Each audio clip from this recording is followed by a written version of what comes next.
Hello everyone, welcome to my channel English with Sunita ma'am. और आज मैं आप लोगों के लिए लेके आई हूँ क्लास 7 के जो चैप्टर 11 है उसका second part.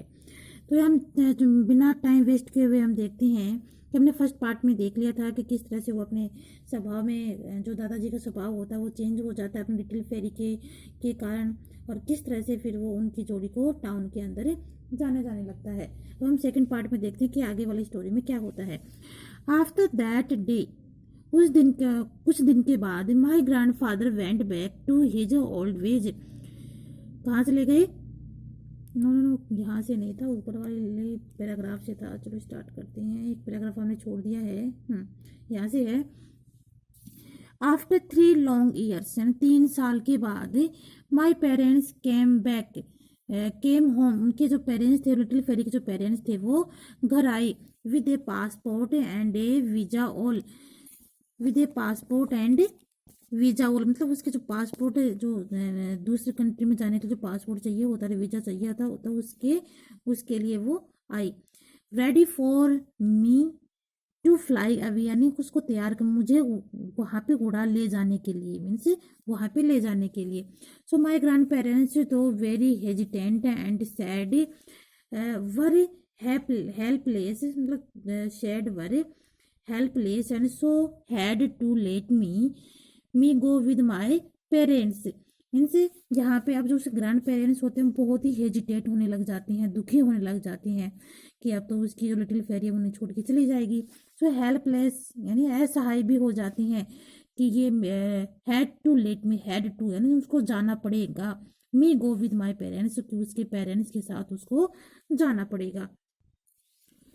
Although they brought me up those 3 years, yet they had to accept the fact that I was their only grandchild and had to let me go with my parents। अब वो बोल रहे हैं कि यद्यपि उसको उन्होंने पाला उन दिनों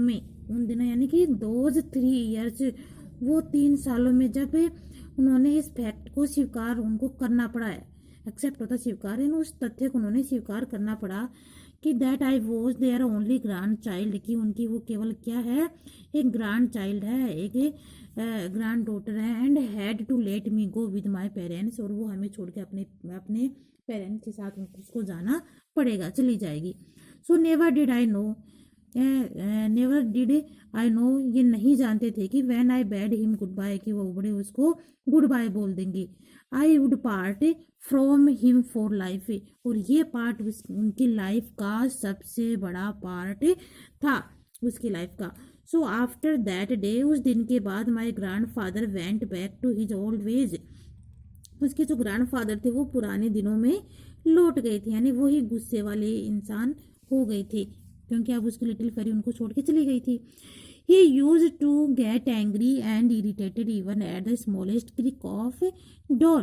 और इस तरह से वो he used to get angry, यानी उसी दिनों में चले गए थे, कौन से दिनों में, एंग्री हो गए थे और इरिटेट हो गए थे, चिड़चिड़े हो गए थे। और स्मॉलेस्ट, और उनके जो डोर के आगे एक छोटा सा एक नाला जाता था,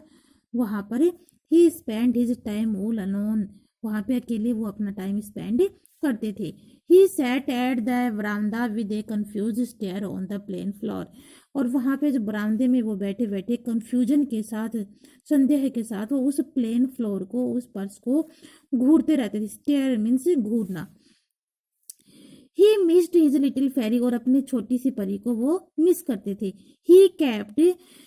kept telling my grand mother that they should not have looked after me, और उनकी जो दादी जी थी वो उनको बोलती थी कि they should not have looked after me, कि उन्हें आफ्टर मी यानी हमारे बाद, आफ्टर मी कि लुक आफ्टर से उनको ऐसा नहीं करना चाहिए था। Maybe then he would not be in the state, कि अब उनको उनकी ऐसी स्थिति नहीं होगी। सो इन ए ईयर्स टाइम, यानी उस सालों के दौरान, ऑन ए ड्रेडफुल मॉर्निंग, यानी कि एक दिन एक मरे हुए की खबर, ड्रेडफुल मीन्स जैसे दुखद जो घटना होती है, वो दुखद जो समाचार होता है, वो एक मॉर्निंग आया, and the news of my grandfather dead reached us, और वो न्यूज़ क्या था कि उनके जो ग्रैंड फादर हैं वो, उनकी डेथ हो गई है, वो वहाँ पे डेथ रीच्ड हैज कि वो वहाँ उनकी न्यूज़ क्या थी, कैसी न्यूज़ पहुंची उनके पास, उनके दादाजी की मरने की news. So since I was a small girl, तब तक तो वो एक छोटी लड़की थी। The reality of death was too complex for me to comprehend, यानी मुझे उस रियलिटी को समझने के लिए, उस वास्तविकता के, उस डेथ की वास्तविकता, यानी जो उसके दादाजी जो मरे थे उसके मरने की जो वास्तविकता वो एक जटिल थी, कॉम्प्लेक्स जटिल थी फॉर मी, यानी मेरे लिए इस चीज़ को समझना कि उसके दादाजी उस समय मर गए थे, वो टेंशन में आ गए थे, हरदम अपने ग्रैंड डॉटर के बारे में सोचते थे। तो उस समय तो वो छोटी थी, तो उस चीज़ को समझना उसके लिए थोड़ा डिफिकल्ट था। So but I knew that there was something very bad, लेकिन मैं इतना जानती थी कि ये कुछ गलत है, कुछ बुरा तो ज़रूर हुआ है। That happened and the next time I went home, जितना इतना बुरा घटित होने के बाद जब वो नेक्स्ट टाइम वहाँ अपने घर पे जाते हैं, so I would never be able to run into those warm arms again, यानी कि अब कोई नहीं था वहाँ पे, कोई समर्थ नहीं था, उसको कोई नहीं मिला कि वो दौड़ के गर्म बाहों में दोबारा से आ जाए। यानी कि पहले वो छोटी थी तो उसके दादाजी और उसकी दादी जी थी वो उसे अपने बाहों में भर लेते थे, लेकिन अब वो उस चीज़ को मिस करने लगी थी, क्योंकि अब उसके पास वहाँ पे उसके बाहों में लेने वाला, हाथों में लेने वाला, गोद में लेने वाला कोई नहीं था। आफ्टर ए ईयर, एक साल के बाद, आई केम टू नो, हम आए, आई कैन जब मैं आई तो मैंने ये जाना कि that my grandfather had donated both his eyes to blind people, यानी कि उसके दादाजी ने अपनी आंखें डोनेट कर दी हैं, अपनी दोनों आंखें किसी अंधे इंसान को डोनेट कर दी हैं। So who rejoiced in his name with the power of vision, कि वो खुश हो, रिजॉइस मीन्स होता है खुश होना, ताकि वो खुश हों अपने नाम के साथ, कि वो किसी को उसकी आंखें उस पावर ऑफ विजन, यानी जो देखने का जो दृश्य है, जो ताकत है, वो देख सके, नहीं पूरे जो प्रकृति का है, जो नेचर है, बाहरी जो सराउंडिंग जो वातावरण है उसको वो देख सके। So nobody in the family, और फैमिली में nobody in the family knew about it, कि फैमिली में इसके बारे में कोई भी नहीं जानता था, एक्सेप्ट माई अंकल, मेरे अंकल के सिवा। वाहिल डोनेटिंग के दौरान, यानी जो दान दिए गई थी वो आंखें, grandfather had told my uncle that he wanted to donate his eyes once he died, so that his eyes might still live to see his little fairy. Means वो कारण क्या था,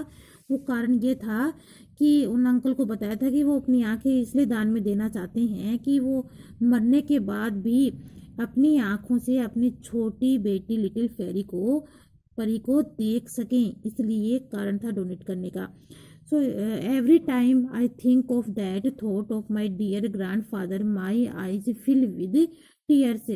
और प्रत्येक समय जब मैं ये सोचती हूँ तो मेरे जो डियर ग्रैंड फादर हैं तो मेरी जो आंखें हैं वो आंसुओं से भर जाती हैं, यानी कि उसके दादाजी ने कितना बड़ा सेक्रीफाइस किया है अपनी लिटिल फेरी के लिए, और कितना प्रेम है, ताकि वो मरने के बाद भी अपनी लिटिल फेरी को देख सकें, इसलिए उसने अपनी जो आंखें थी दोनों वो किसी ब्लाइंड मैन को डोनेट कर दी। I have met the two people who can now see because of his great deed, किया मैं जब उन दो लोगों से मिली, जब मैं मिल चुकी थी उनसे मिली, तो हु कैन नाउ मैंने देखा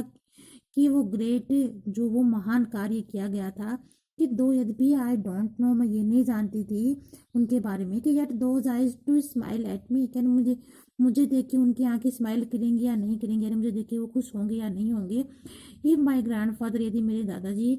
who was a very rude and reserve man in other eyes, ये जो मेरे उनके was very was who was a very rude and reserve, यानी कि उस चीज़ को वो रिजर्व करते हैं, कि इस चीज़ को उनकी आंखों के थ्रू उनके डोनेट करने का कारण क्या था कि अपनी लिटिल फेरी को देख सके, तो कहते हैं वो इस चीज़ को रिजर्व करते हैं